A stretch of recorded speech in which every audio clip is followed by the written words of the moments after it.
पहले चरण के लिए पश्चिम बंगाल की 30 सीटों के लिए साथ ही असम की 47 सीटों पर मतदान जारी है। बीजेपी पश्चिम बंगाल में सत्ता हासिल करने के लिए एड़ी चोटी का जोर लगाए हुए है। इसकी झलक चुनाव प्रचार के दौरान देखने को भी मिली। यही वजह है कि बंगाल की हर सीट पर मुकाबला दिलचस्प है। पिछले विधानसभा चुनाव में हर सीट पर टीएमसी की पकड़ थी। क्या ये पकड़ अब भी उतनी ही मजबूत है, ये बड़ा सवाल है। आज जिन 30 सीटों पर मतदान चल रहा है उसमें पुरुलिया की 9 सीटें भी शामिल हैं। इस रिपोर्ट में देखते हैं पुरुलिया की 9 सीटों के समीकरण को। पश्चिम बंगाल के विधानसभा चुनाव के पहले चरण के लिए मतदान हो रहा है। पहले चरण की कुल 30 विधानसभा सीटों पर टीएमसी और बीजेपी में सीधी टक्कर है।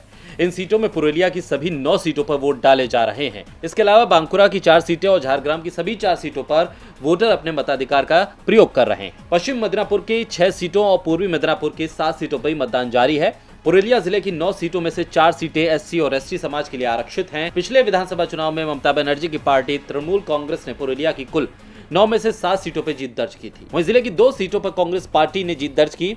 9 विधानसभा सीटों में से सिर्फ 1 सीट पर महिला उम्मीदवार जीत दर्ज कर पाई थी। तृणमूल कांग्रेस की संध्या रानी टुड्डू ने माना बाजार सीट पर जीत दर्ज की थी। कुल 4 आरक्षित सीटों पर तृणमूल कांग्रेस के उम्मीदवारों ने कब्जा किया था। पिछले विधानसभा चुनाव में भले ही टीएमसी और कांग्रेस को पुरुलिया जिले में 9 सीट पर जीत मिली हो, लेकिन 2019 के लोकसभा चुनाव में बीजेपी ने पुरुलिया लोकसभा सीट के सारे सियासी समीकरण को उलट पलट कर रख दिया था। 2019 में लोकसभा चुनाव में पुरुलिया की 9 विधानसभा में से बीजेपी को 8 विधानसभा सीटों पर बढ़त मिली थी। वहीं तृणमूल कांग्रेस सिर्फ 1 सीट पर ही बढ़त हासिल कर पाई थी। इसलिए 2021 में विधानसभा चुनाव में ममता दीदी की ये कोशिश है कि वो 2016 के विधानसभा चुनाव के अपने पुराने प्रदर्शन को दोहराएं।